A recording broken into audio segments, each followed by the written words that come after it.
You are lying." The words echoed through the grand hall of Crimson Thorn Keep, bouncing off ancient stone walls that had witnessed 1,000 judgments, but none quite like this. Cassandra Vale stood in the center of the circular chamber, her hands trembling at her sides as hundreds of eyes bore into her with contempt, disgust, and something far worse: pity. She could feel the weight of their stares like physical blows, each one a reminder that she did not belong here, that she never had, that a lowly Omega translator had no right to stand before the royal council and speak words that could shatter kingdoms. "You are a liar and a traitor to this realm," Counselor Aldrich continued, his voice dripping with righteous fury as he paced before her like a predator circling wounded prey. "You have fabricated an ancient prophecy to insert yourself into matters far above your station, to interfere with a union that will bring peace and prosperity to our people." Cassandra opened her mouth to defend herself, to explain once more what she had discovered in the forbidden archives, but her voice came out as barely a whisper, lost in the murmurs of agreement that rippled through the assembled nobles and court officials. Lady Vivian Blackthorne sat upon the dais beside the empty throne, her posture perfect, her midnight hair cascading over bare shoulders, her crimson lips curved in a smile that did not quite reach her cold amber eyes. She looked every inch the future queen, draped in silks that cost more than Cassandra would earn in 10 lifetimes, her presence commanding and absolute. When she spoke, her voice was honey and poison mixed together in equal measure. "I understand that some Omegas develop unhealthy fixations," Vivian said, her tone suggesting she was being extraordinarily generous by even addressing such a distasteful subject. "It must be difficult, working in the shadows of the library, surrounded by stories of grand romance and destiny, while your own life remains so very ordinary. But to accuse me, to claim that I am not the true mate of Alpha King Thorn, to forge ancient texts in a desperate bid for attention." She paused, shaking her head with practiced sorrow. "It is truly pathetic." The hall erupted in agreement, voices rising in a crescendo of condemnation that made Cassandra's ears ring. She wanted to run, to disappear, to wake up from this nightmare that had consumed her life ever since she had made the fatal mistake of speaking the die. Truth. 3 weeks ago, everything had been different. 3 weeks ago, Cassandra had been invisible in the best possible way, spending her days in the dusty corners of the royal library, translating ancient texts that most wolves had forgotten existed. She had been content, or at least she had convinced herself she was content, with her small room in the servants' quarters, her simple meals taken alone, her evenings spent reading by candlelight. She had never aspired to greatness. Never. Imagined she could be anything more than what she was, a wolfless Omega whose parents had died when she was young, leaving her with nothing but a gift for languages and a mind that hungered for knowledge. The head librarian, Marcus Graythorne, had been kind enough to give her a position when she was barely 16, recognizing that her ability to read and translate the old tongues was rare and valuable, even if the girl herself was not. For 8 years, she had served faithfully, asking nothing, expecting nothing, grateful simply to have a place in the world. Then she had been assigned to catalog the newly discovered cache of scrolls from the Shadowmere archive, texts that had been sealed away for 3 centuries, considered too dangerous or too sacred to be read by common eyes. But the upcoming royal wedding required verification of certain ceremonial rites, and someone needed to translate the old marriage customs to ensure the ceremony was performed correctly. Cassandra had approached the task with her usual meticulous care, cross-referencing each scroll with the existing historical records, noting discrepancies and variations in the ritual descriptions. It was during this process that she had found it, a prophecy scroll that should not have existed, written in a dialect so ancient that even she struggled to decipher its meaning at first. The Prophecy of the Lunar Scribe, it was called, and it spoke of a time when the true king would rise, when old bloodlines thought extinct would resurface, when a mate bond forged by the moon goddess herself would challenge the established order and restore balance to a kingdom that had strayed from its sacred path. The words had made her skin prickle with an inexplicable energy as she read them, her fingers tracing the faded ink as if drawn by invisible threads. The prophecy described the true mate of the Crimson King in specific detail, marked with signs that could not be mistaken or replicated. She will bear the silver mark upon her heart, the prophecy stated. She will speak with the voice of the ancients, and her wolf shall sleep until the moment of her greatest peril, awakening only when truth demands to be heard. Her blood carries the memory of the first pack, and in her veins runs the power to read what is written in soul and stone alike. Cassandra had felt her own heart stutter as she read those words, because she understood what they meant, understood the implications that she did not want to consider. She had always been told she was wolfless, broken, incomplete. Every Omega should experience their first shift by age 16, should feel the presence of their wolf as a constant companion and guide. But Cassandra had felt nothing, an emptiness where that primal connection should exist, a silence that had marked her as lesser in the eyes of their society. She had learned to accept it, to build her identity around her human mind and scholarly abilities, to pretend it did not hurt when she saw other wolves shift and run beneath the full moon, while she remained behind, forever separate. But the prophecy suggested something different, something that made her pulse race with a mixture of terror and desperate hope. What if her wolf was not absent, but sleeping? What if there was a reason for the silence, a purpose she had never imagined? She had tried to dismiss the thought, to focus on the other details of the prophecy, but then she had read the description of the false mate, the one who would seek to claim the throne through deception and political maneuvering, a daughter of shadow who wears the face of nobility, who commands loyalty through fear and manipulation, whose bond with the king is forged not by destiny but by design.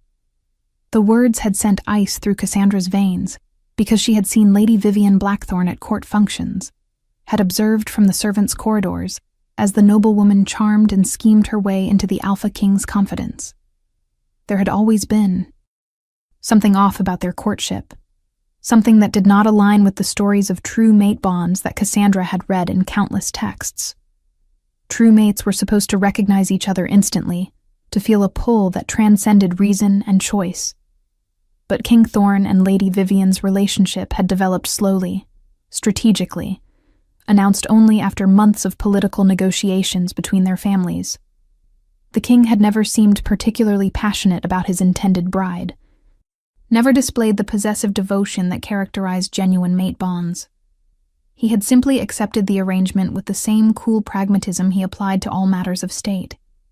Cassandra had told herself it was not her place to question, that perhaps royal bonds were different, that she was reading too much into ancient fairy tales, while ignoring the political realities of their world. She had tried to set the prophecy aside, to continue with her assigned cataloging and forget what she had discovered. But the silver mark mentioned in the prophecy haunted her thoughts, because Cassandra had been born with a birthmark directly over her heart, a silvery starburst pattern that her caretakers had always dismissed as a cosmetic oddness, nothing more.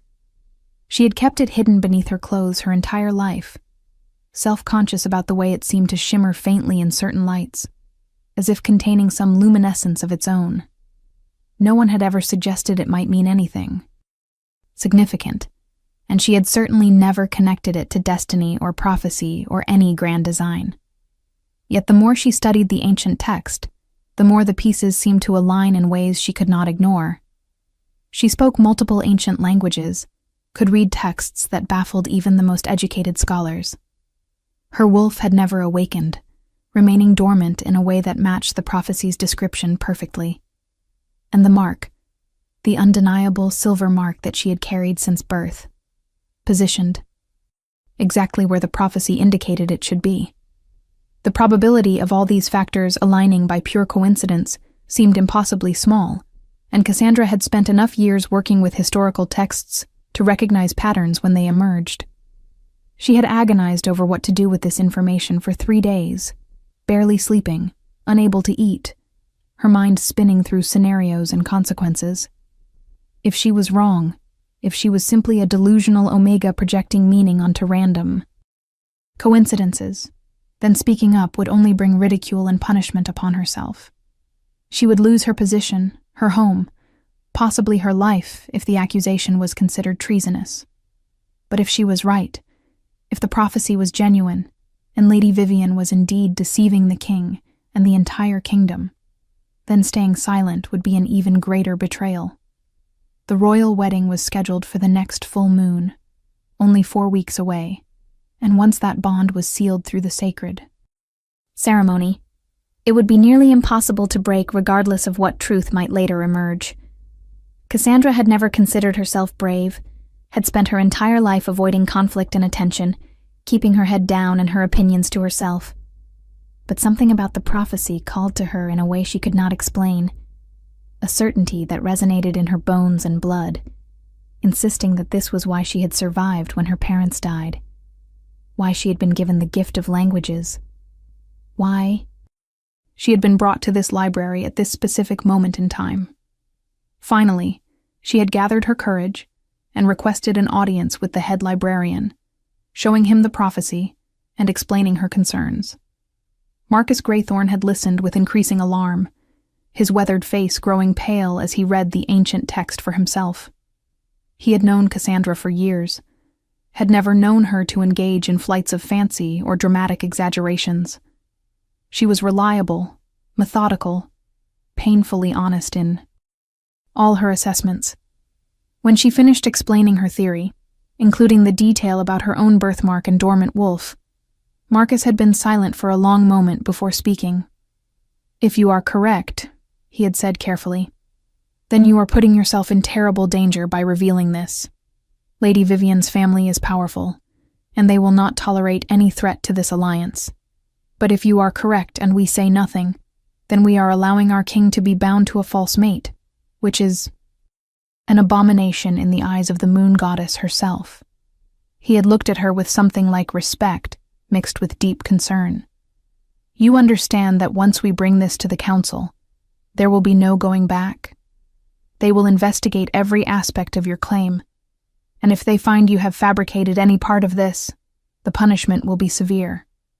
Cassandra had nodded, her throat tight with fear, but her resolve holding firm. "I understand," she had whispered, "but I have to try.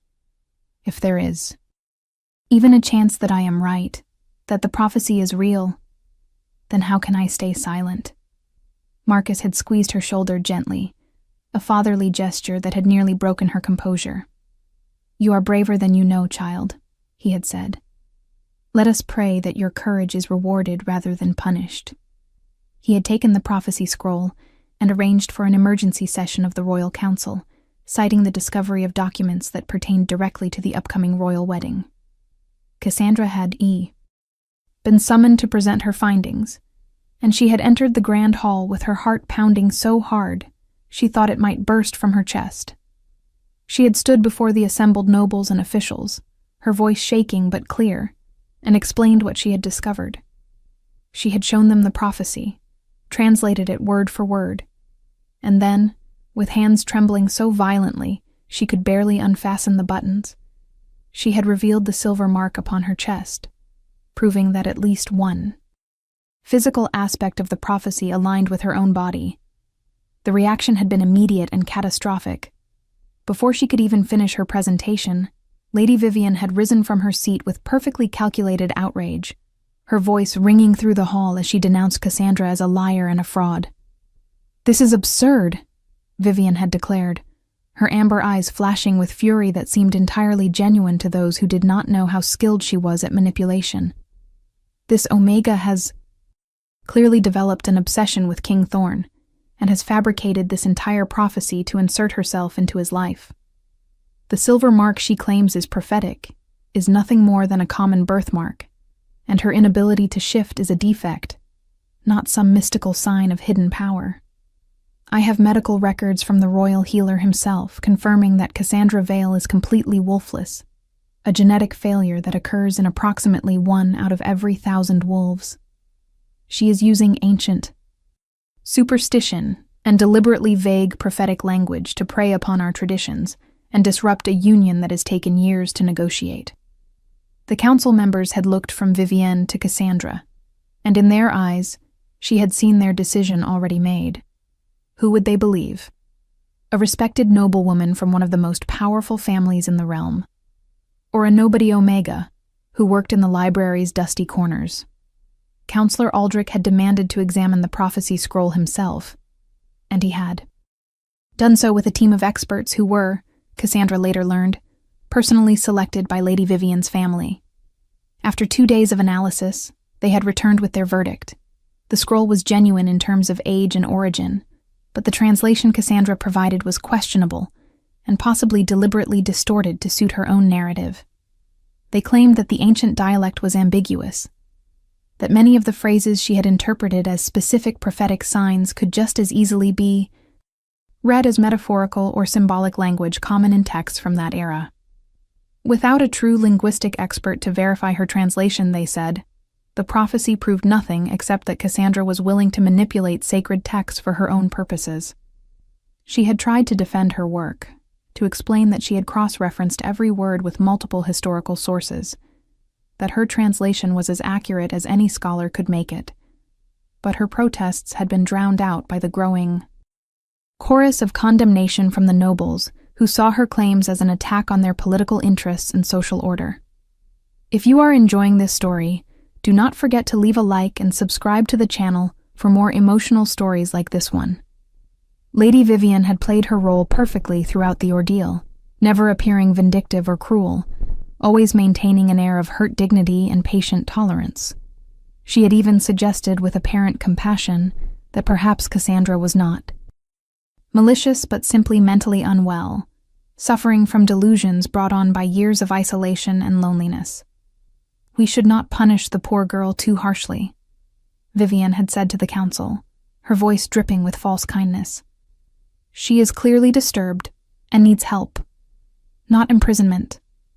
Perhaps a period of rehabilitation in the Southern Territories, far from court, where she cannot cause further disruption.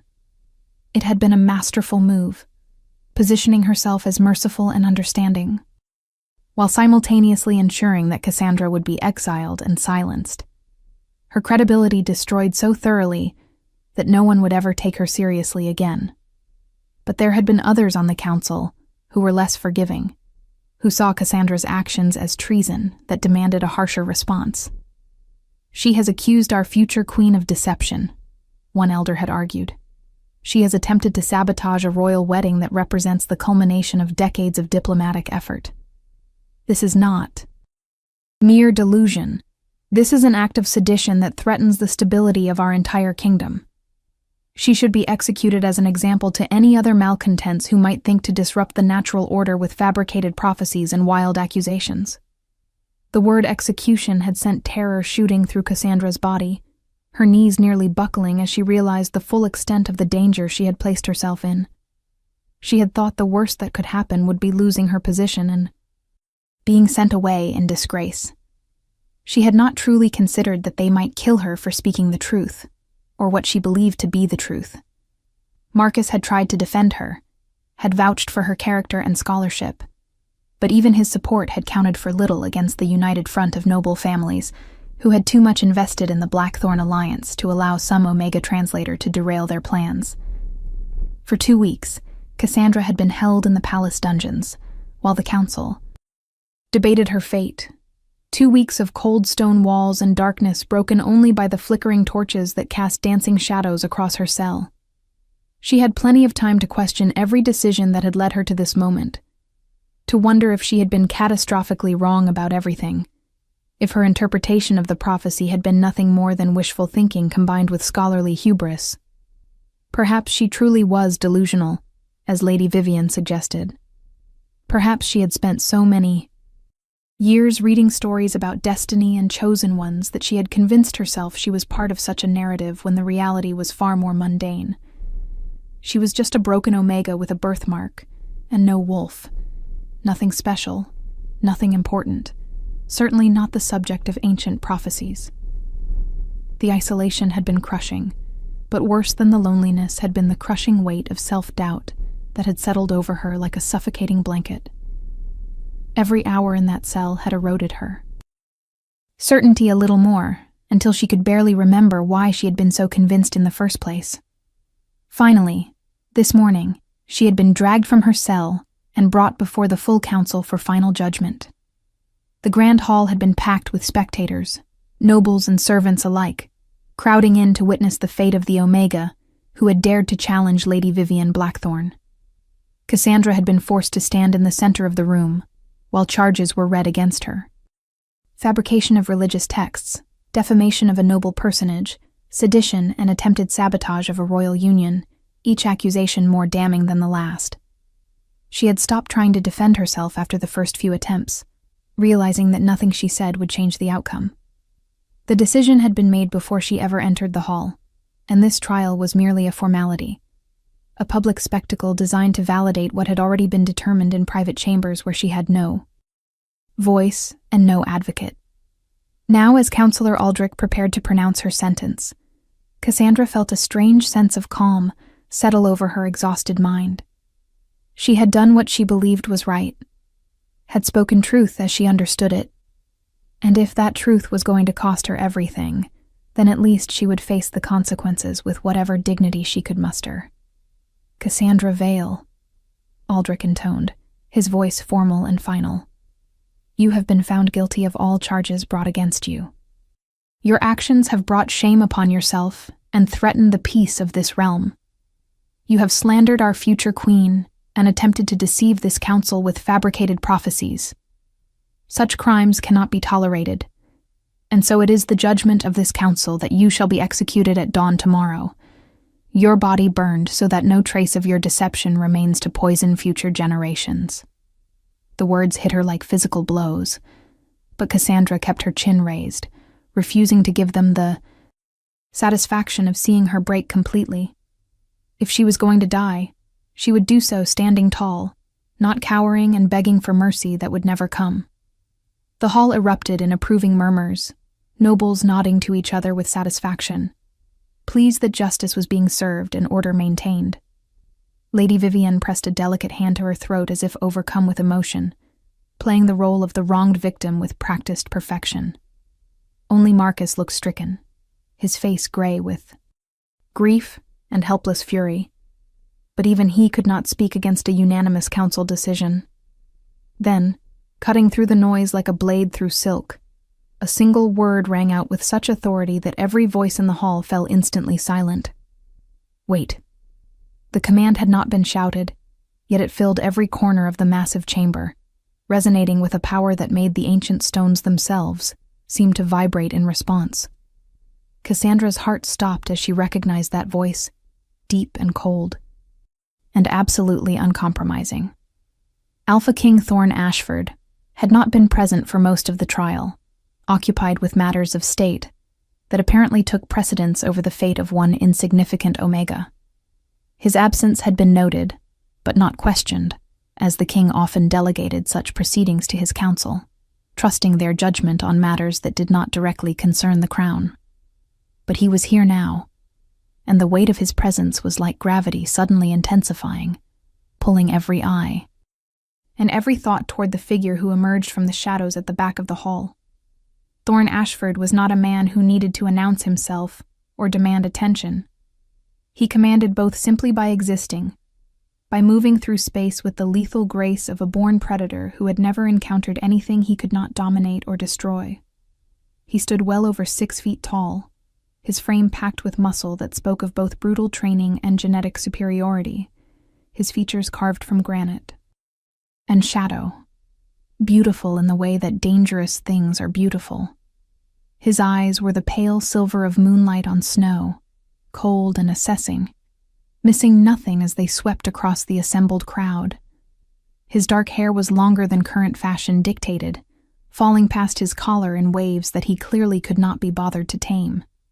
He wore black, as he almost always did, simple clothing that cost a fortune in its tailoring and fabric, but bore no ornamentation or unnecessary decoration. He did. not need symbols of his power because he was power, absolute and undeniable, the alpha king of the most feared pack in the known world. Cassandra had seen him before, of course, brief glimpses as he passed through the palace corridors or presided over formal ceremonies. But she had never been this close to him, had never felt the full weight of his attention directed anywhere near her vicinity. Now, as he walked toward the center of the hall with measured steps that echoed in the sudden silence, she felt her breath catch in her throat for reasons that had nothing to do with fear. There was something about him that called to a part of her she did not understand, something that made her skin prickle with awareness, and her pulse race with an energy that was definitely not terror. She had never reacted to anyone this way before, had assumed that her wolfless state meant she was immune to the primal attractions that governed normal wolves' lives.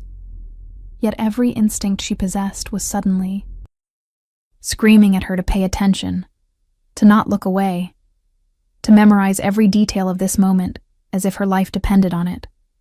Thorn stopped directly in front of where she stood, so close that she could smell the scent of winter pine and cold steel that clung to him. He did not look at her. Not yet. His gaze fixed instead on the council members who had gone very still in their seats. When he spoke, his voice was quiet, but no one in the hall would have dared to miss a single word. "I have been listening to these proceedings from the observation gallery," he said, and Cassandra felt shock ripple through her, because that meant he had been present the entire time, had heard every accusation and every defense, had watched her public humiliation and condemnation without intervening. "I have heard the charges brought against this woman, and I have heard the evidence presented to support those charges. I have also heard what has not been said, the questions that have not been asked, the truths that have been carefully avoided in favor of convenient conclusions." His pale eyes moved across the council like a blade seeking vulnerable points. "Tell me, Counselor Aldrich, did you personally verify the translation of the prophecy scroll? Or did you merely accept the assessment of experts selected by parties who had a vested interest in discrediting Miss Vale's interpretation?" Aldrich shifted uncomfortably in his seat, clearly not expecting to be questioned by the king on this matter. "Your Majesty, we followed standard protocol for authenticating ancient texts. The experts we consulted are highly respected scholars in their fields." Thorn's expression did not change, but something about his stillness became more dangerous. "That is not what I asked. I asked if you personally verified the translation, if you read the ancient text yourself, and confirmed that Miss Vale's interpretation was incorrect." Aldrich's face flushed slightly. "I do not have the linguistic expertise to translate such old dialects, Your Majesty. That is why we rely on experts." Thorn nodded slowly, as if this answer confirmed something he already knew. "So you condemned this woman to death based on the opinions of scholars chosen by the very people she accused of deception, without independent verification, without allowing her the opportunity to defend her work before neutral parties, without even considering the possibility that perhaps her translation was accurate and the political inconvenience it represented was the real motivation for its rejection." The hall had gone so quiet that Cassandra could hear her own heartbeat thundering in her ears. She stared at the king's profile, unable to process what was happening, unable to understand why he was suddenly questioning the council's decision after remaining silent for so long. Lady Vivian had risen from her seat on the dais, her perfect composure showing the first cracks of genuine concern. "Thorn," she said, using his given name with the familiarity of an intended bride, "surely you are not suggesting that we should give credence to this girl's wild accusations. The prophecy she claims to have found is conveniently aligned with her own physical characteristics, and her interpretation relies on assumptions that cannot be proven. She is clearly disturbed and has wasted enough of the council's time." Thorn finally turned to look at Vivian, and Cassandra saw something flicker in his pale eyes that might have been contempt, there and gone so quickly she could not be certain. "I am suggesting," he said with lethal calm, "that before we execute someone for translating a text, we should at minimum ensure that her translation was actually incorrect. Otherwise, we are not administering justice. We are simply silencing uncomfortable truths with violence. What do you think will happen next? Leave your predictions in the comments below. Vivian's amber eyes narrowed slightly, her mask of gentle nobility slipping just enough to reveal the calculating predator beneath. If you doubt the council's judgment, then by all means, Your Majesty, conduct your own investigation. But the wedding is less than 2 weeks away, and we cannot afford to let this disruption continue indefinitely. Every day we delay is another day that rumors spread, and our enemies see weakness in our unity. It was a clever move, reminding Thorn and everyone present of the political stakes involved, of the alliances that hung in balance, of the consequences that would follow if this wedding did not proceed as planned. But Thorn seemed unmoved by her veiled threat, his attention shifting at last to Cassandra herself. When those silver eyes locked onto hers, the impact was like lightning striking directly into her chest, sending shockwaves through her entire system. For a moment, neither of them moved, neither looked away, and Cassandra felt something shift in the air between them, something that made her skin flush hot, and her lungs struggle to draw breath. "Miss Vale," Thorn said, and hearing her name in his voice did strange things to her equilibrium. "The prophecy scroll you discovered, do you still maintain that your translation was accurate?" Cassandra's throat was so dry she had to swallow twice before she could speak. "Yes, Your Majesty," she managed, her voice hoarse from disuse and emotion. "I cross-referenced every phrase with at least 3 historical sources. I am as certain of my translation as it is possible to be when working with texts that old." Thorn studied her for a long moment, and she had the unsettling sensation that he was seeing far more than just her physical appearance, that he was reading her intentions and her character in ways she did not understand. "And the marks and signs the prophecy describes," he continued, "you believe they refer to you specifically?" This was the moment that had gotten her into this disaster, the moment where she had claimed to be part of some grand destiny, instead of simply presenting her academic findings. She could lie now, could back away from the personal claims, and perhaps earn herself a lighter sentence. But something about the way Thorn was looking at her made dishonesty impossible. "I do not know for certain," she said carefully. "I only know that the physical markers described in the prophecy match characteristics I possess. The silver mark over my heart, the ability to read ancient languages, the dormant wolf that has never awakened. Any one of those could be coincidence, but all of them together seemed significant enough to warrant investigation."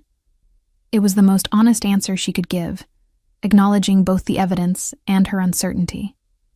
Thorn's expression remained unreadable, but he gave a slight nod as if her response satisfied him in some way. "And if you were proven wrong?" he asked quietly. "If it was determined definitively that the prophecy does not refer to you, that your interpretation was, mistaken, would you accept that judgment?" Cassandra felt tears prick at her eyes, because she was so tired of fighting, so exhausted from maintaining certainty in the face of overwhelming opposition. "Yes, Your Majesty," she whispered. "I never wanted to cause disruption or make myself important. I only wanted to ensure the truth was known.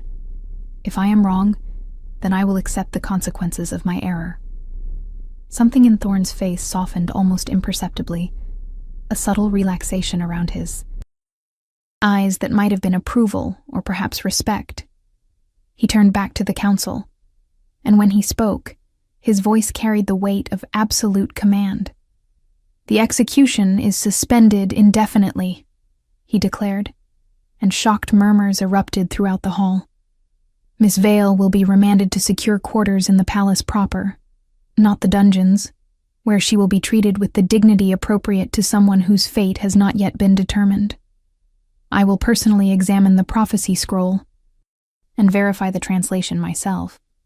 If her interpretation is proven accurate, then the implications must be seriously considered, regardless of how politically inconvenient they may be.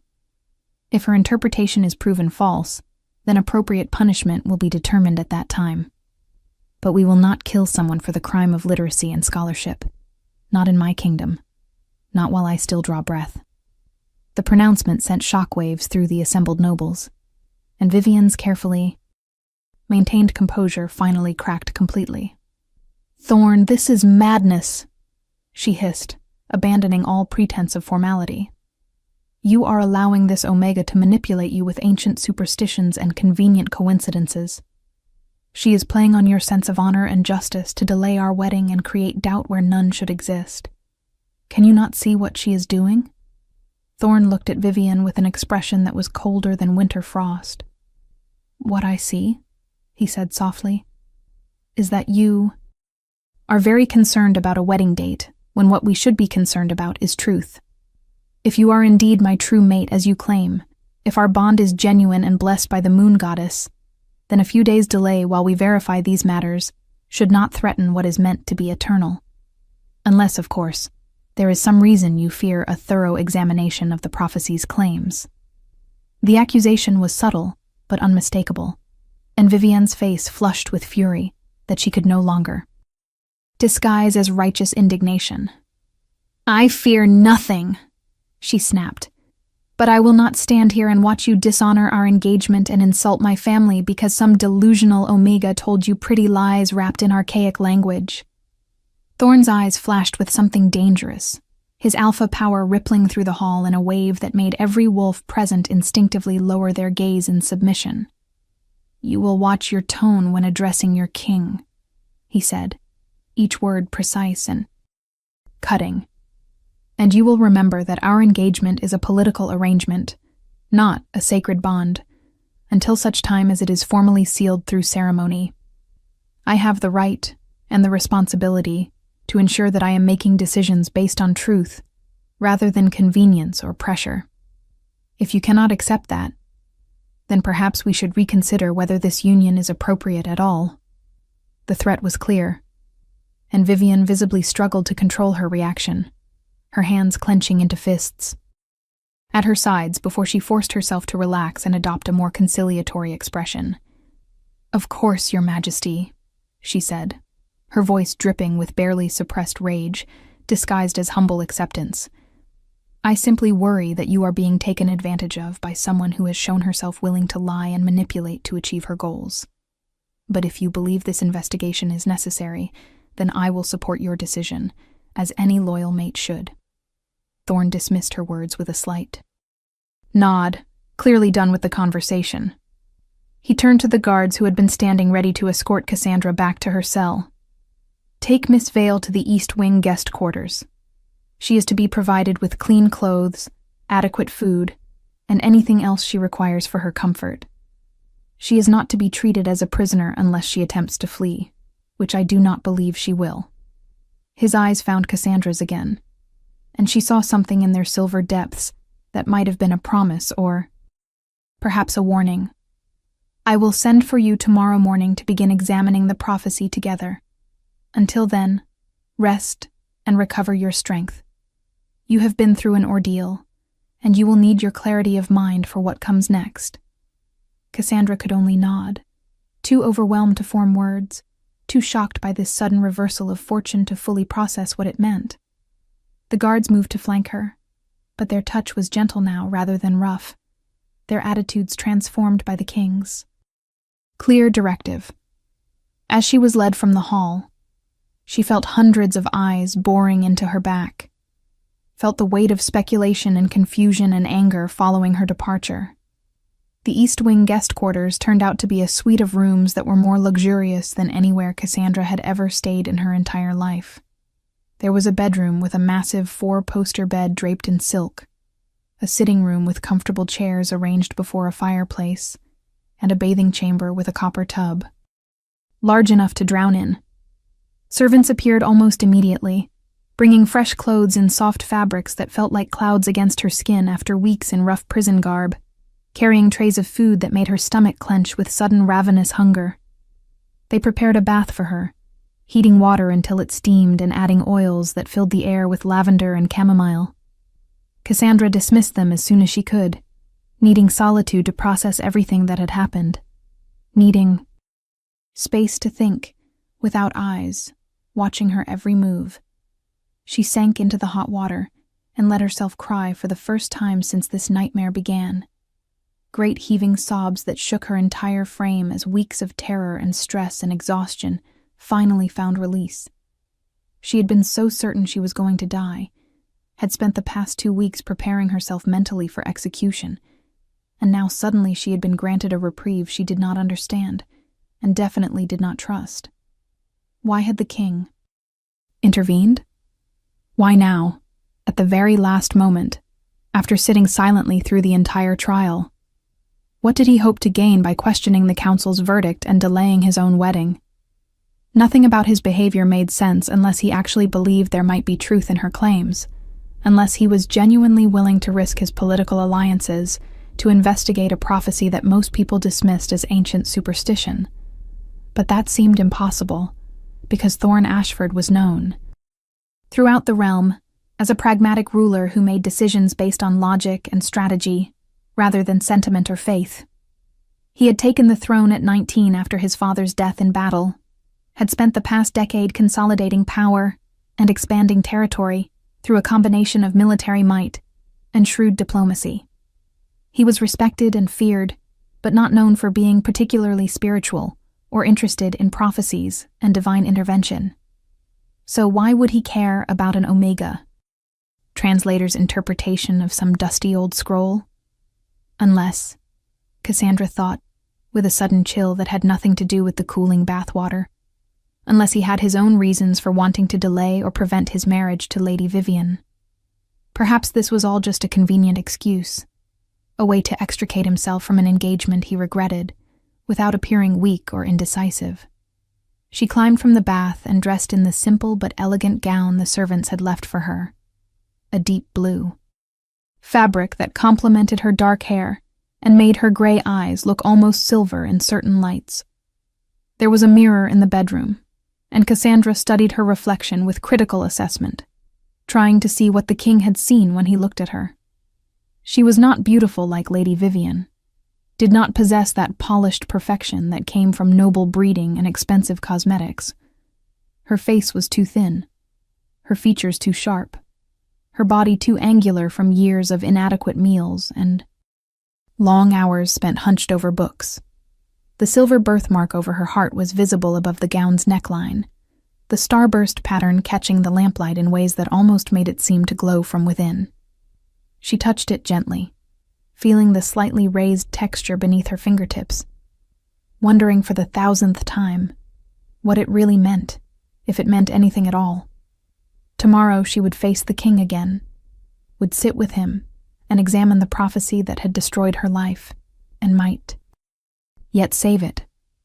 She had no idea what to expect from that encounter, no way to predict whether Thorne's intervention would ultimately help or harm her cause. Sleep came fitfully that night, her dreams haunted by images of silver eyes and prophecies written in blood, of wolves running beneath a full moon while she watched from behind glass walls that would not break no matter how hard she struck them. She woke multiple times in the unfamiliar bed, disoriented and anxious, her heart racing with adrenaline that had nowhere to go. By the time dawn light began filtering through the curtains, she had given up on rest entirely, rising to pace the sitting room while waiting for whatever would come next. The summons arrived shortly after breakfast, a young servant appearing to inform her that the king requested her presence in the royal archives. Cassandra followed the girl through winding corridors she had never accessed before, parts of the palace reserved for royalty and high ranking officials. They passed guards who watched her with open curiosity, nobles who whispered behind their hands as she went by, servants who quickly averted their eyes as if afraid that looking at her too directly might bring down the same fate upon their own heads. The royal archives were located in the oldest part of the palace, a circular tower that predated the current structure by at least 2 centuries. The walls were lined floor to ceiling with shelves containing documents and scrolls and books that represented the accumulated knowledge and history of the Crimson Thorn Pack and its predecessors. Windows set high in the stone walls allowed natural light to filter down in dusty beams, illuminating particles that danced through the air like tiny stars. The space smelled of old paper and leather and time itself, familiar scents that helped calm Cassandra's racing nerves. Thorn was already there when she arrived, standing before a large wooden table where the prophecy scroll had been, carefully unrolled and secured with weights at each corner.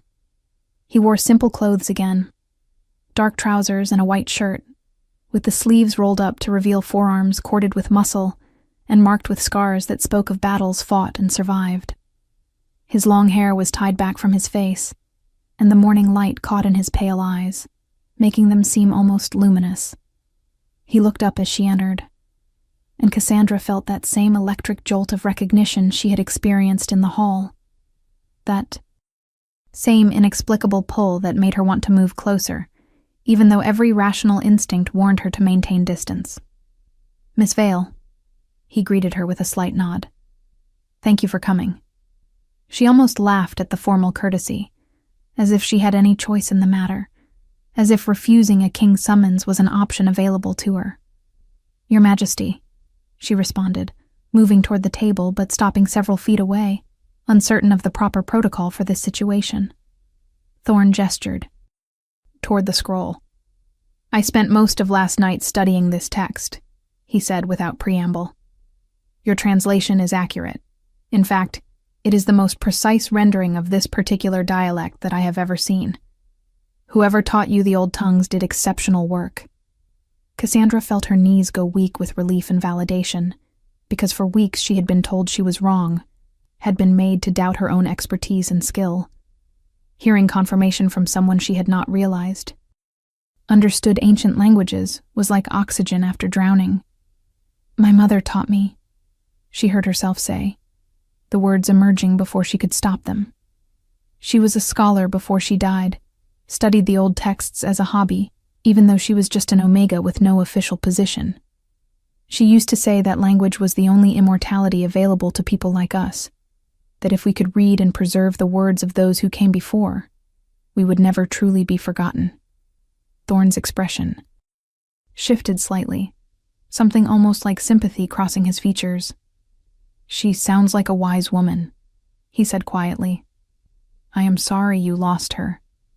Cassandra swallowed against the sudden tightness in her throat. "Thank you, Your Majesty."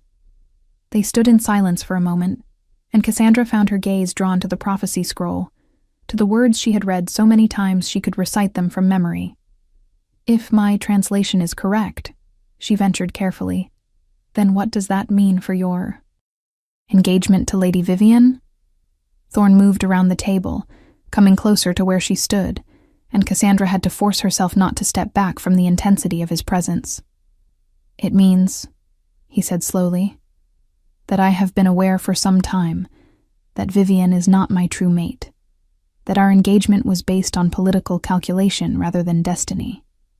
It means that I have been searching for my actual mate for years without success, wondering if perhaps the moon goddess had simply not chosen one for me. And it means," he paused, his silver eyes boring into hers with an intensity that made her breath catch, "that when you walked into the council chamber 3 weeks ago, and I felt a pull unlike anything I had ever experienced before, I finally understood why my wolf had rejected every other female who had tried to claim that bond." Cassandra's world tilted sideways as the implications of his words sank in. "You felt it too?" she whispered, barely able to believe what she was hearing. "The mate bond. When did you know? If you want to see how this story ends, make sure you are subscribed with notifications on." Thorn's lips curved in something that was not quite a smile, but held a hint of dark amusement. "I knew the moment you revealed that silver mark," he said. "My wolf recognized you instantly, tried to break free and claim you right there in front of the entire court. It took every ounce of control I possessed to remain still and silent while they condemned you to death." Cassandra felt anger flash through her shock. "Then why did you not say anything? Why did you let them put me through that trial? Let them throw me in a cell for 2 weeks? Let them sentence me to execution? If you knew I was your mate, how could you stand by and let them torture me like that?" Her voice was rising, all the fear and pain and humiliation of the past weeks pouring out in accusatory fury. Thorn did not flinch from her anger, did not order her to control herself or remember. her place. He simply watched her with those impossibly silver eyes and let her rage until it burned itself out. "Because," he said, when she finally fell silent, "if I had claimed you immediately, everyone would have assumed I was acting on lust or impulse, that I was allowing my base instincts to override my responsibilities to the kingdom. They would have seen it as weakness, as a king abandoning political duty for personal gratification. Vivienne's family would have had grounds to declare that engagement broken under false pretenses, which would have given them justification to retaliate politically or even militarily. And most importantly, he took another step closer. You needed to discover your own strength, your own worth, independent of my protection or validation. If I had saved you before you proved yourself, before you stood your ground and maintained your truth in the face of overwhelming opposition, then you would always wonder if you were just another weak Omega who needed a powerful male to rescue her." His words struck her like hammer blows because they carried an uncomfortable ring of truth. She had spent her entire life feeling weak and inadequate, had never believed she could stand up to power or defend herself against those who sought to destroy her. But she had done exactly that these past weeks, had maintained her position even when it meant torture and death, had refused to recant or apologize for speaking what she believed was truth. "That is a terrifying gamble to take with someone's life," she said, her voice shaking. "What if the council had executed me before you could intervene? What if your timing had been off?" Thorne's eyes darkened with something that might have been regret, or perhaps self-recrimination. "I would not have let it come to that," he said firmly. "I was monitoring the proceedings the entire time, prepared to stop them at any moment if the danger became too immediate. But I needed to wait until the last possible. Second, needed to let the situation reach its crisis point, so that when I did intervene, it would be clear to everyone that I was acting based on evidence and reason, rather than personal desire. And I needed you to see what you are capable of enduring and surviving, because the path ahead will not be easy, and you will need that strength you discovered in yourself." Cassandra shook her head, overwhelmed by the complexity of what he was describing. "I do not understand. If we are mates, if the prophecy is true, then surely that solves everything. We can simply announce the bond and break your engagement to Vivienne." Thorne's expression turned grim. "It is not that simple. Vivienne's family, the Blackthorns, control 3 of the 5 major territories that make up our kingdom. Breaking the engagement will be seen as an insult that demands retaliation, possibly even civil war. They have been positioning themselves for years to merge their power with mine through this marriage, and they will not give up that goal easily. More than that, you are an Omega, with no political connections, no family name, no resources or influence beyond your own abilities. The nobility will never accept you as their queen, without significant proof that you are who the prophecy claims. They will fight your legitimacy every step of the way, and many will see you as exactly what Vivienne accused you of being, an opportunistic nobody trying to manipulate their way into power." Each word was another weight added to Cassandra's shoulders, another obstacle she had not considered in her naive fantasy, that discovering the mate bond would somehow solve all their problems. "So what do we do?" she asked quietly. "How do we prove the prophecy without starting a war?" Thorne reached out slowly, giving her time to pull away if she wanted, and gently touched the silver mark above her heart. The contact sent electricity shooting through her entire body, her skin igniting where his fingers rested, against the shimmering pattern. "The prophecy states that your wolf will awaken in your moment of greatest peril," he said, his voice gone rough with an emotion she could not name. "It also states that when you awaken, you will bear abilities that mark you as descended from the lunar scribes, an ancient bloodline of wolves who served as the moon goddess's voice among our people. If we can trigger your awakening, if we can prove beyond doubt that you carry this sacred heritage, then even the Blackthorns will be forced to acknowledge your legitimacy. No one can argue with the direct intervention of the moon goddess herself. Cassandra felt fear clench in her stomach. My moment of greatest peril. You mean I have to nearly die in order to prove I am your mate? Thorn's hand moved from the mark to cup her face, his touch gentle despite the calluses roughening his palm. The trial you just endured should have been enough, he said softly. The fact that your wolf did not emerge when you were sentenced to execution suggests that perhaps physical danger is not the trigger the prophecy refers to. Perhaps your greatest peril is something else entirely, something we have not yet identified. Cassandra leaned into his touch without thinking, her body responding to him in ways her conscious mind had not given permission for. What if my wolf never awakens? What if I truly am just broken, and all of this is some cosmic joke designed to torture us both? Thorn's thumb brushed across her cheekbone, wiping away a tear she had not realized was falling. Then we will find another way, he said with absolute conviction. Because you are mine, Cassandra Vale, and I do not abandon what belongs to me. Whether your wolf sleeps forever or awakens tomorrow, whether the nobility accepts you or fights us every step of the way, you are my mate, and I will not let you go. The certainty in his voice, the possessive claim in his words, should have frightened her, or at least made her uncomfortable. But instead, Cassandra felt something in her chest unlock, some frozen place deep inside beginning to thaw under the heat of his regard. I am terrified, she admitted. I have spent my whole life trying to stay invisible, to avoid attention and conflict. And now I am at the center of a political crisis that could tear apart a kingdom. I do not know how to be what you need me to be. Thorn smiled then, a real smile that transformed his harsh features into something almost beautiful. You do not need to be anything other than what you already are, he said. Strong enough to stand up for truth even when it costs you everything.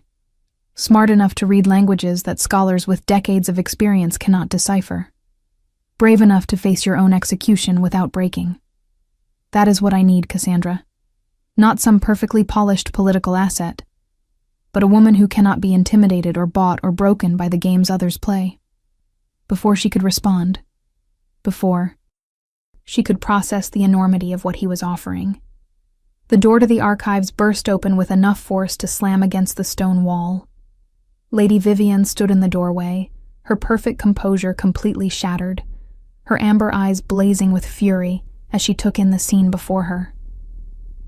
Thorn standing far too close to Cassandra, his hands still cupping her face, their postures intimate in a way that spoke of connection and trust.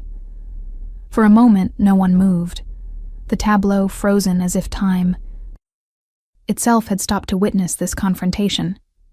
Then Vivian laughed, a harsh sound without humor.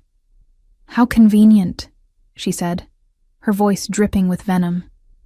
The king discovers his true mate exactly when his political engagement becomes inconvenient. Tell me, Thorn, did you plan this? Did you find some pathetic Omega desperate enough to play along with your scheme so you could break our agreement without taking responsibility for your own cowardice? Thorn dropped his hand from Cassandra's face and turned to face Vivienne fully, his expression gone cold and remote. Careful, Vivienne. You are very close to saying things that cannot be unsaid. But Vivienne was past caring about consequences, past maintaining the careful mask she had worn for so long. Unsaid? Everything should be said. Let us finally be honest about what this is.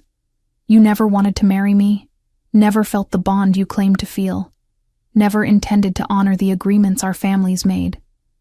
You have been looking for any excuse to escape, and this Omega, with her convenient prophecy and her tragic story, gave you the perfect out. Well, I will not make it easy for you.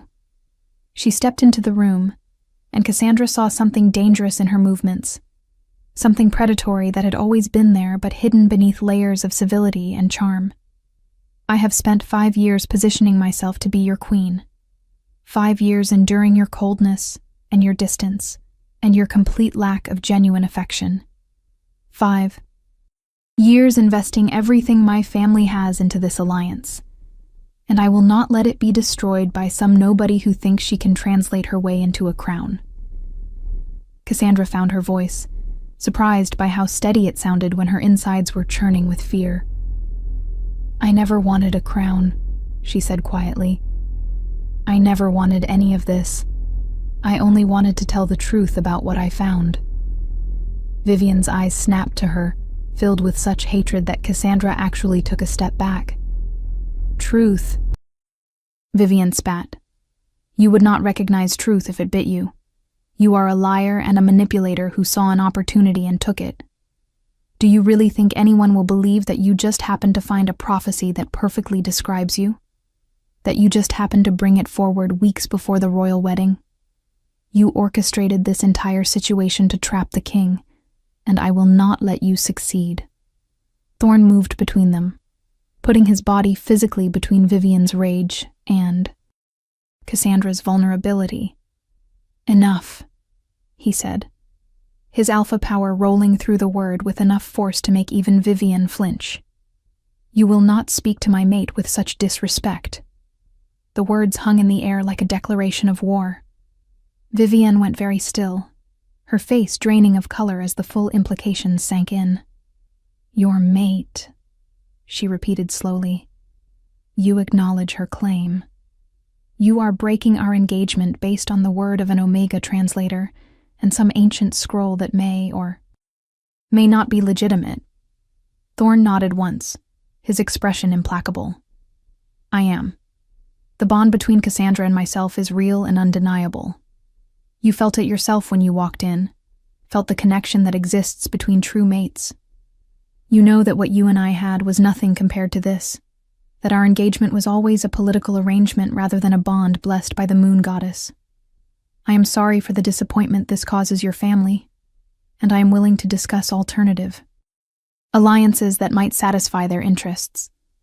But I will not marry you, Vivian. Not now, not ever." Vivian's hands clenched into fists at her sides, her entire body vibrating with barely controlled fury. "You will regret this," she said, her voice low and deadly. "My family will not accept this insult.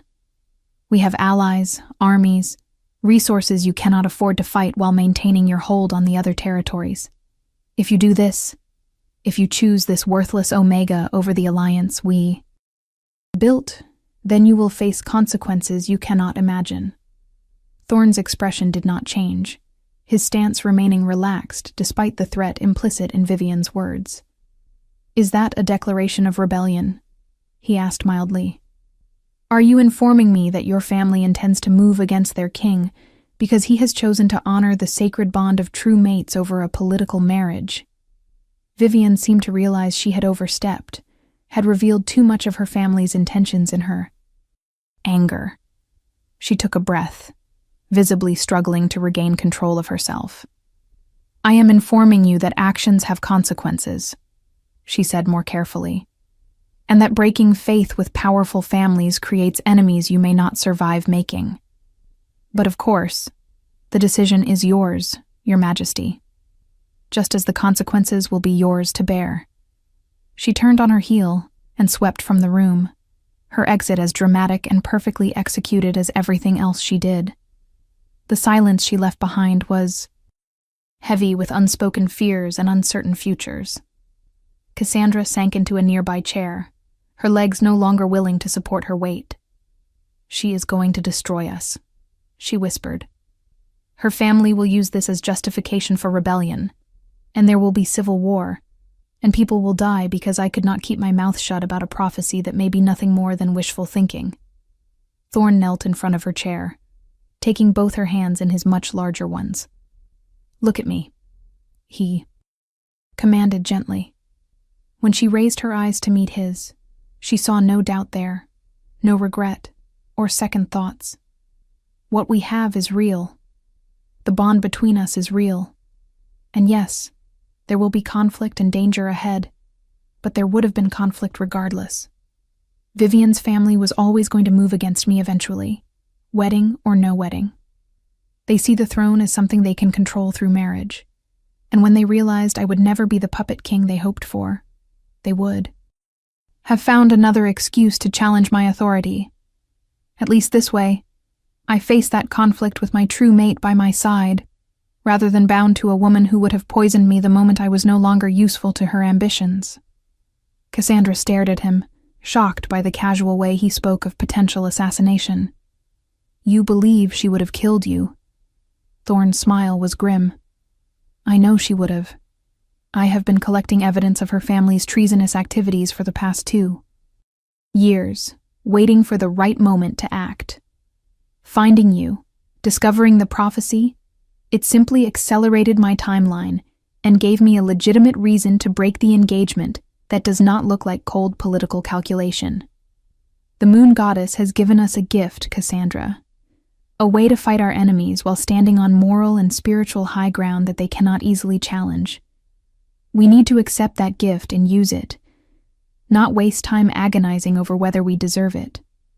His words made a certain brutal sense, and Cassandra realized that she had been thinking of this entire situation from the perspective of a powerless Omega who had stumbled into events beyond her control.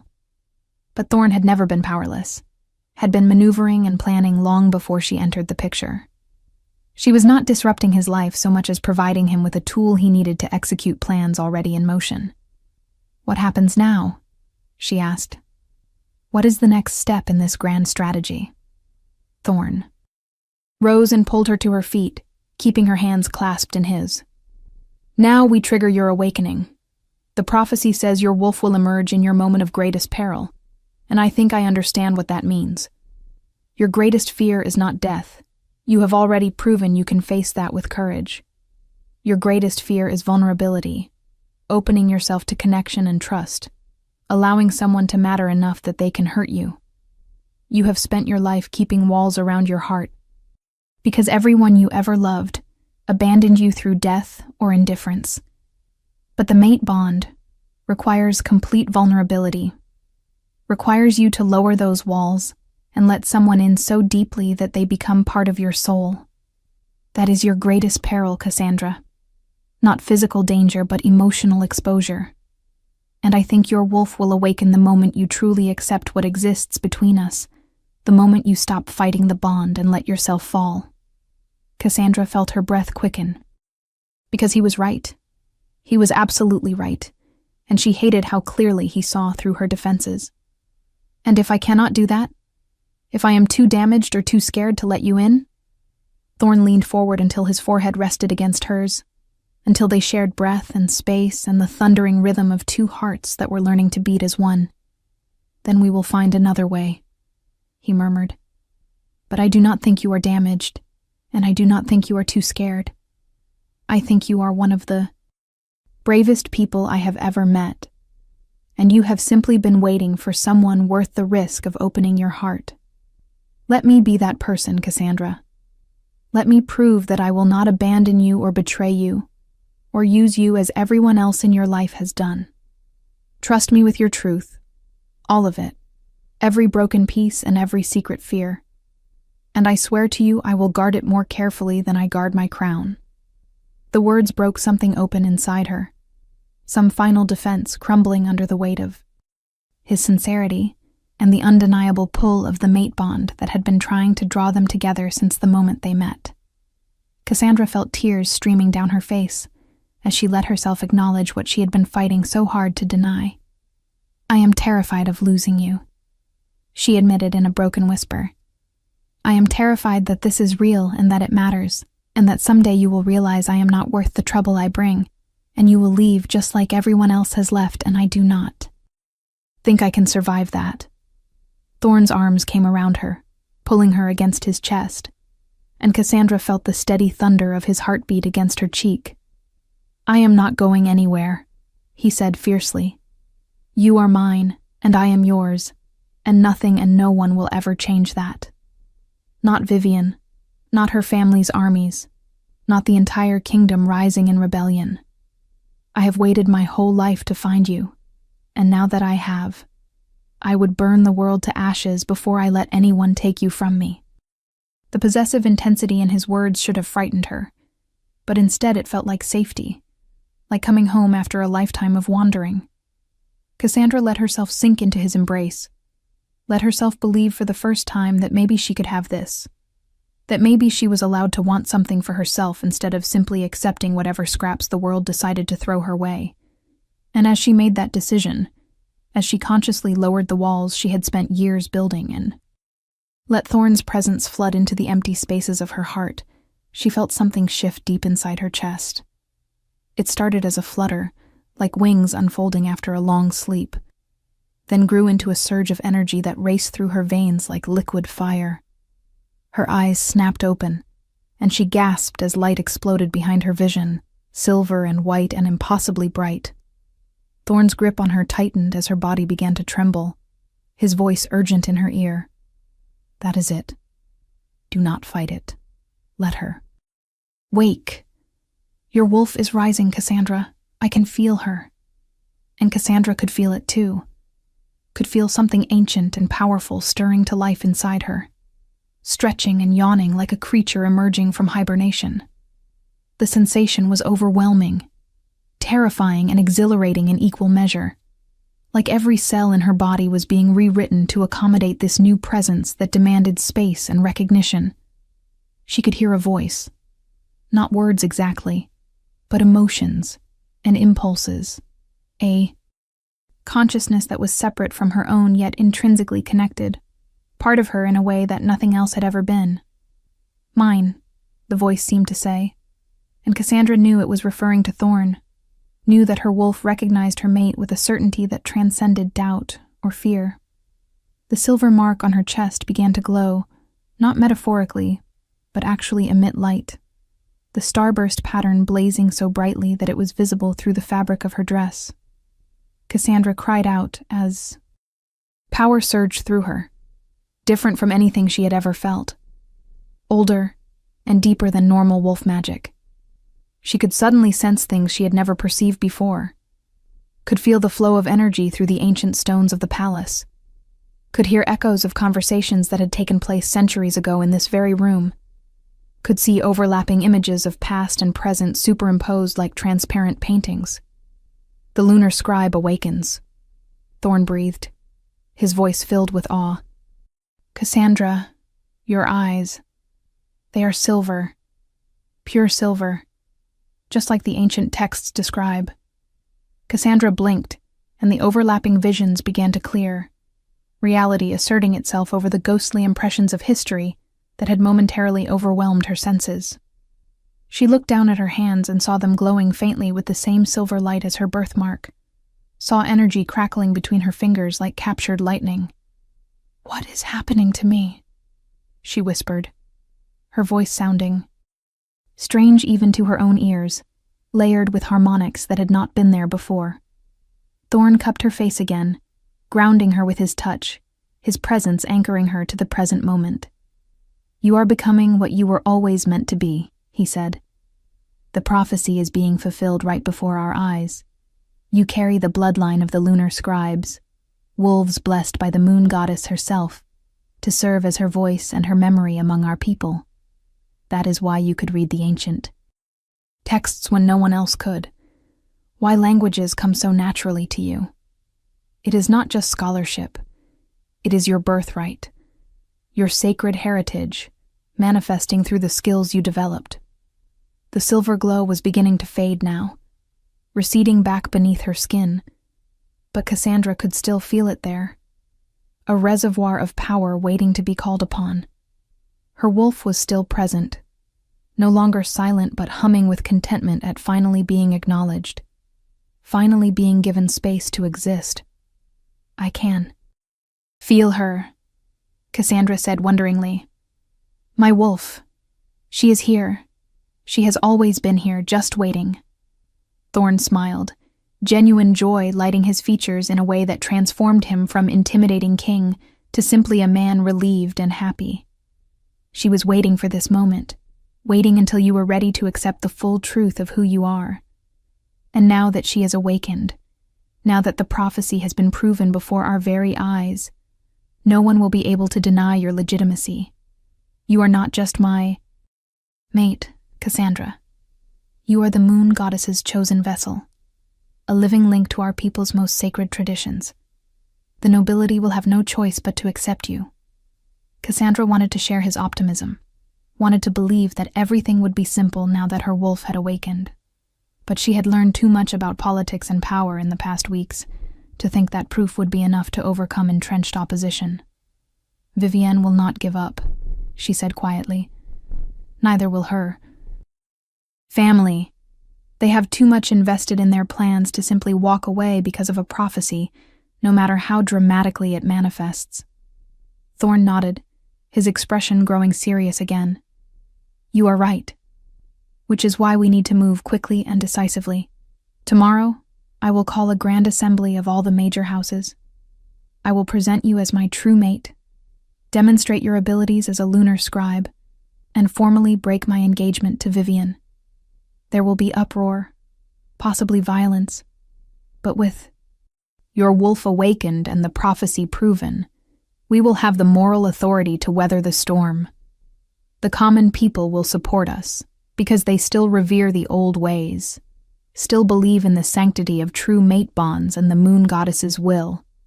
The Blackthorns may have military strength, but we will have popular legitimacy, and that matters more in the long term." It was a bold plan, aggressive and risky, but Cassandra could see the logic in it.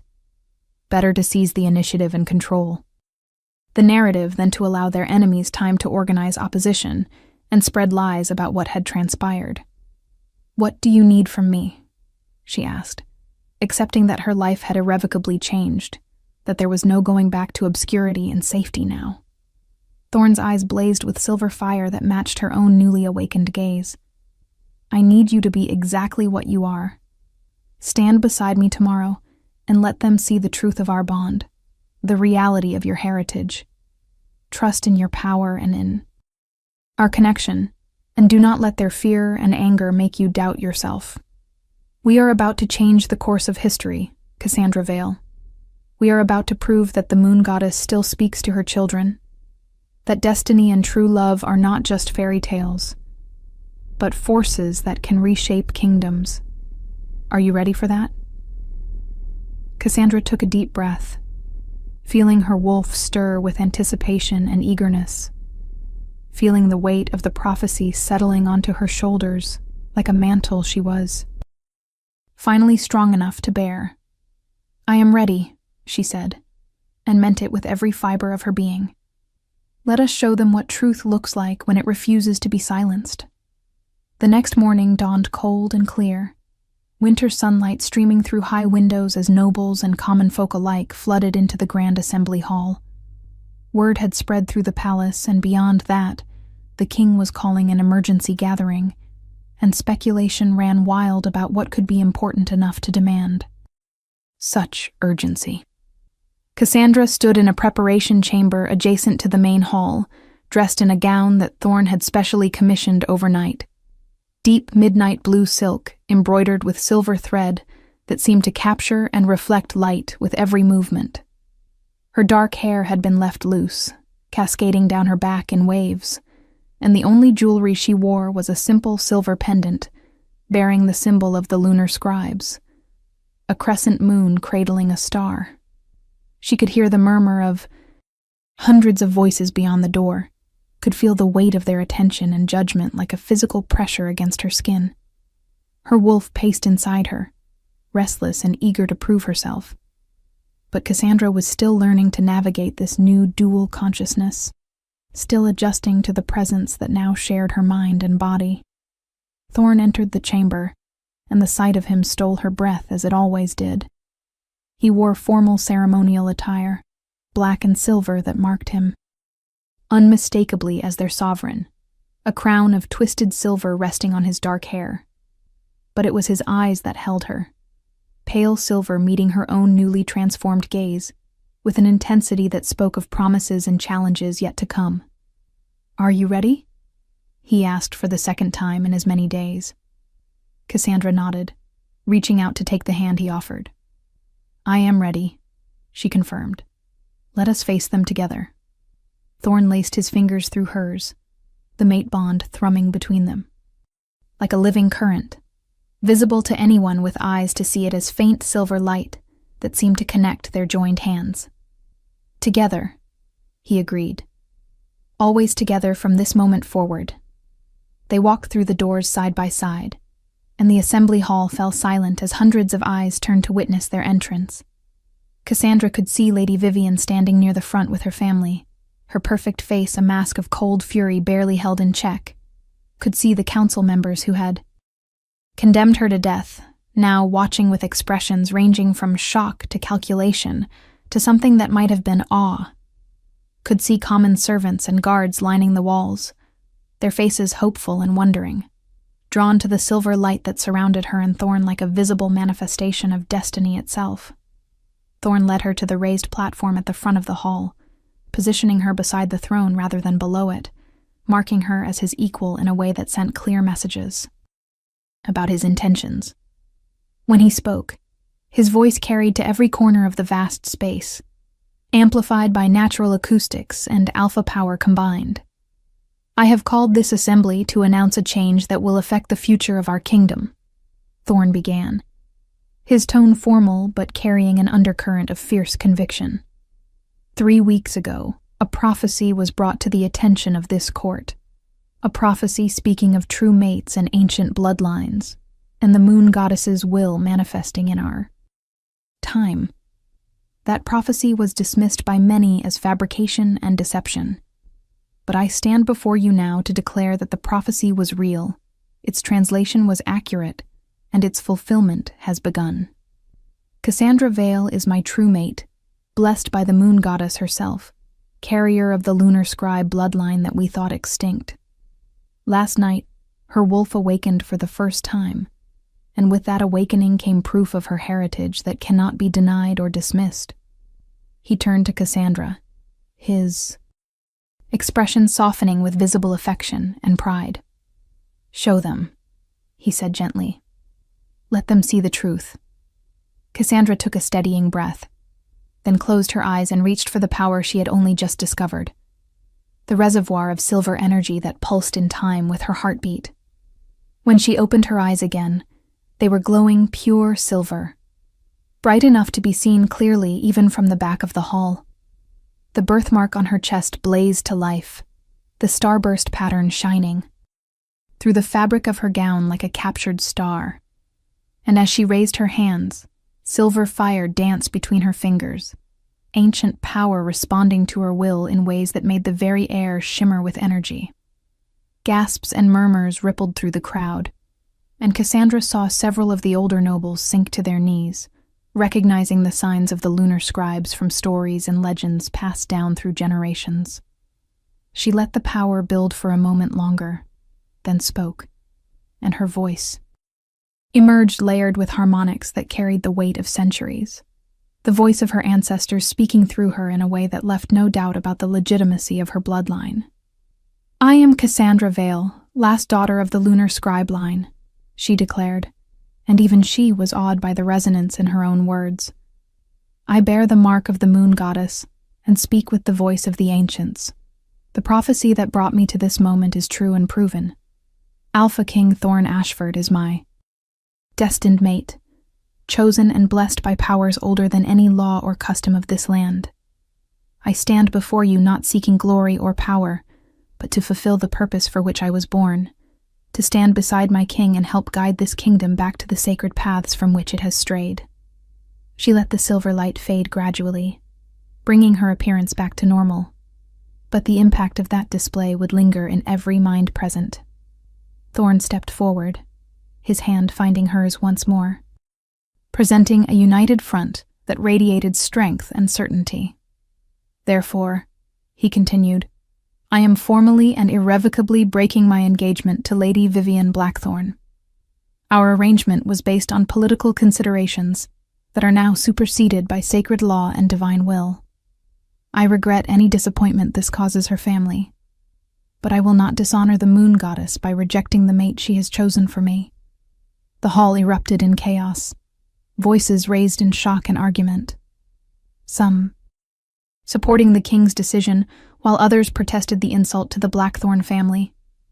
Vivian herself looked like she wanted to murder someone, her composure finally shattered completely as she stared at Cassandra with undisguised hatred. But before she could speak, before anyone could organize their opposition into coherent argument, something unexpected happened. An elderly woman pushed through the crowd, her weathered face streaked with tears, her hands reaching toward Cassandra with desperate hope. "The lunar scribes have returned," she cried, her voice cracking with emotion. "The moon goddess has not abandoned us. Our prayers have been answered." And like a dam breaking, others began to move forward, common folk who had been standing at the edges of the hall, who had felt the pull of something sacred in Cassandra's display. They did not care about political alliances or noble family disputes. They cared that their goddess had sent them a sign, that the old magic they had been taught to revere was real and present, and standing before them in the form of a girl who had risen from nothing to stand beside their king.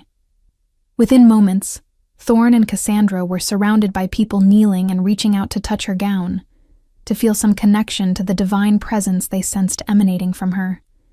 It was overwhelming and terrifying and humbling all at once, this outpouring of faith and hope from people who had so little reason to believe in either. Thorn's guards moved to create space, but he stopped them with a gesture, allowing the common folk their moment of connection with something they had thought lost forever. Cassandra felt tears streaming down her face as she looked into their hopeful eyes, as she understood for the first time the true weight of what she represented to these people. She was not just Thorn's mate, or even just a lunar scribe returned from legend.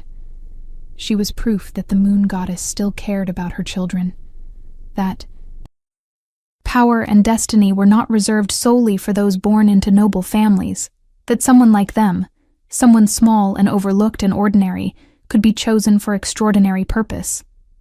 It was a message that resonated in the hearts of every commoner present, and their support swelled like a rising tide that would be impossible for any political maneuvering to overcome.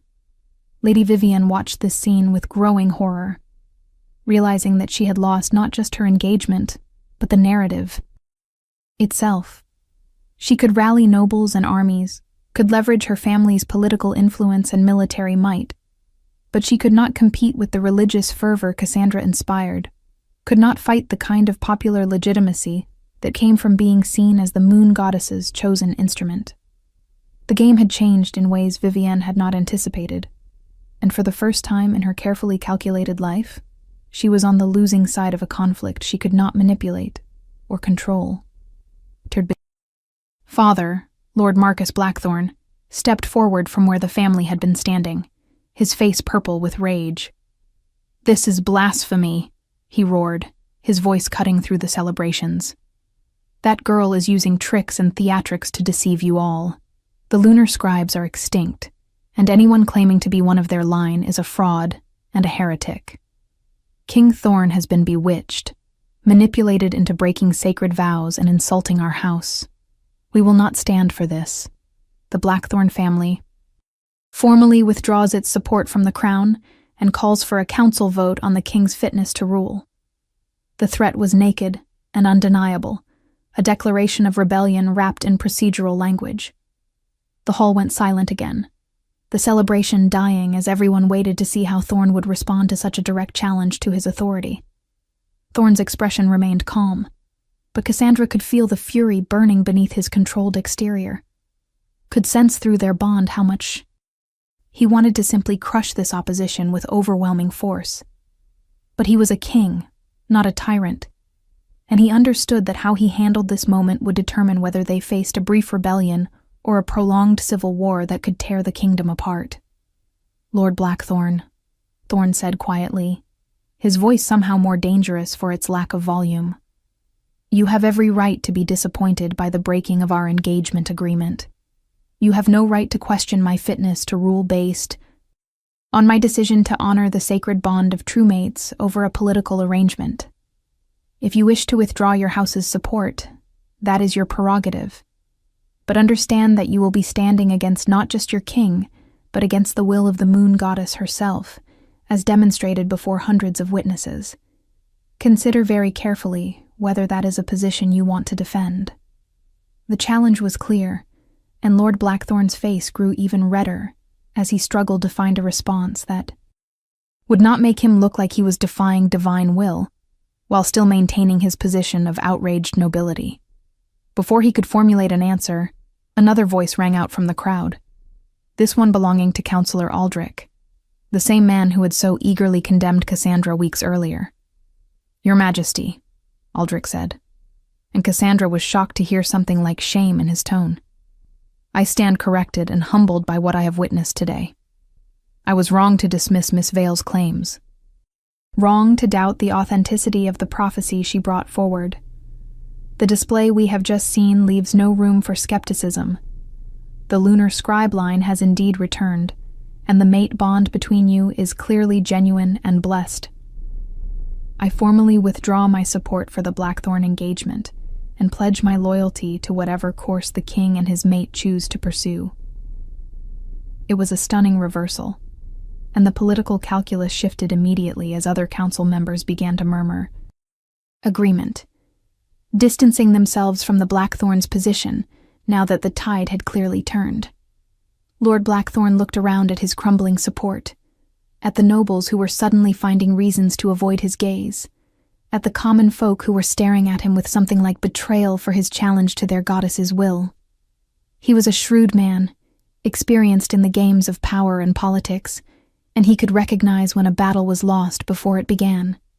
With visible effort, he brought his fury under control and gave a stiff bow. "Perhaps I spoke in haste," he said through gritted teeth. "The breaking of an engagement is disappointing, but if the king has indeed found his true mate, then of course that bond must take precedence. The Blackthorn family congratulates you on this discovery, Your Majesty, and hopes that our long-standing alliance can continue despite this change in circumstances." It was a retreat disguised as gracious concession, and everyone present understood it as such. Vivienne looked like she might be sick, her perfect plans destroyed in the span of a single morning, her chance at the crown slipping away, despite years of careful manipulation. But she was her father's daughter, and she knew when to accept defeat, gracefully, rather than compound humiliation with futile resistance. She sank into a formal curtsy, her voice steady, despite the hatred burning in her eyes. "I wish you every happiness, Your Majesty. May your mate bond bring you the fulfillment you seek." Thorn accepted these false congratulations with a slight nod, knowing better than to push for genuine sincerity from people who had just lost everything they had worked toward. "Thank you, Lord Blackthorn, Lady Vivienne. I hope that in time we can rebuild the friendship our houses once enjoyed." It was diplomatic fiction, the polite lie that allowed everyone to save face while accepting the new reality. The Grand Assembly continued for another hour, with various nobles coming forward to pledge their support and loyalty, to witness formally the breaking of one engagement and the announcement of a true mate bond that would reshape the kingdom's future. Through it all, Cassandra stood beside Thorn, her hand in his, her newly awakened wolf humming with contentment at the public recognition of their bond. It was overwhelming and exhausting, but also exhilarating in a way she had never imagined, this feeling of belonging and purpose that came from standing in her truth, without apology or shame. When the formal proceedings finally concluded, Thorn led her from the hall to a private balcony overlooking the palace grounds. The winter sun was high overhead now, casting long shadows across the snow-covered gardens. They stood together in silence for a moment, processing everything that had just transpired. "We did it," Cassandra finally whispered. "We actually did it. They accepted me." Thorn pulled her into his arms, holding her close as if he needed the physical contact to believe she was real. "They had no choice but to accept you once they saw the truth. You were magnificent, Cassandra. Powerful and graceful and absolutely certain. That is the queen they will come to love and respect." Queen. The word sent a shiver through Cassandra that had nothing to do with the cold air. She had barely adjusted to the idea of being Thorn's mate, and now she was expected to rule beside him, to lead a kingdom that had almost executed her weeks. Ego. I do not know how to be a queen, she admitted. I do not know anything about politics or diplomacy or managing nobles who will spend every day looking for ways to undermine me. Thorn pressed his lips to the top of her head, his breath warm against her hair. Then you will learn, the same way you learned ancient languages and translated texts that baffled experts. You are brilliant and resilient and stronger than you give yourself credit for. And you will not be alone in this. I will teach you everything I know, and together we will build something better than what came before. Cassandra tilted her head back to look up at him, at this man who had risked civil war and political chaos to claim her, who had seen value in an Omega translator when the entire world dismissed her as worthless. Why me? She asked softly. Out of all the wolves in this kingdom, all the noble females who would have been easier to accept as queen, why did the moon goddess choose me for you? Thorn's smile was tender as he cupped her face between his hands. Because you are exactly what I needed. Not someone who would agree with everything I said, or support every decision I made. Not someone who came to this bond with political agendas or family expectations. You came with nothing but your truth and your courage and your refusal to compromise your integrity, even when it would have been easier and safer to stay silent. That is what a king needs in his mate, Cassandra.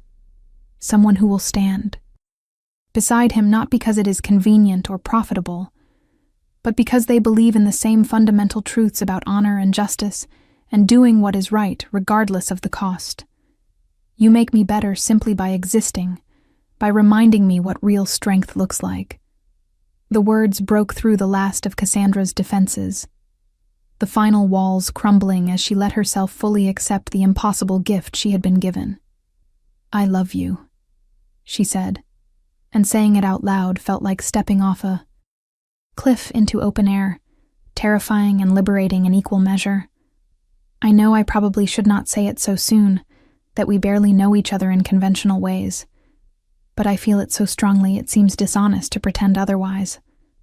I love you, Thorn Ashford, and I am grateful beyond words that the moon goddess chose to bind my fate to yours.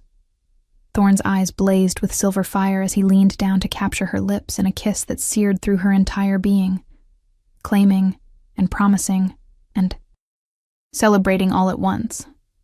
When they finally broke apart, both breathing heavily, he rested his forehead against hers.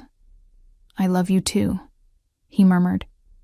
From the moment I saw you standing in that council chamber defending your truth against overwhelming opposition, I knew you were mine. My mate, my equal, my queen in every way that matters. We are going to face challenges and opposition and battles, both political and physical. But we will face them together, and we will win, because we have something our enemies do not. We have truth and destiny and a bond forged by the moon goddess herself that makes us unbeatable. Cassandra let herself believe him, let herself embrace the future he was describing with all its dangers and possibilities. Her wolf stirred with agreement and anticipation, eager to run and hunt and protect alongside her mate's wolf. The prophecy had been fulfilled, the mate bond acknowledged, her true heritage revealed to the world. Everything had changed in ways she could never have predicted when she first discovered that ancient scroll in the library's dusty corners. She was no longer invisible, no longer powerless, no longer the nobody Omega who existed on the margins of society. She was Cassandra Vale, lunar scribe, true mate to the Alpha King, future queen of Crimson Thorn, blessed by the moon goddess, and marked by destiny. It was terrifying and thrilling, and more than she had ever dared to dream. But as she stood on that balcony with Thorn's arms, around her and her wolf singing with joy inside her chest, Cassandra finally understood that she was worthy of this story, had always been worthy even when the world told her otherwise. She had found her voice when they called her a liar, had stood firm when they tried to break her, had opened her heart when it would have been easier to stay hidden and safe. And in doing so, she had claimed not just a crown, but the right to write her own destiny, rather than accepting the limitations others tried to impose.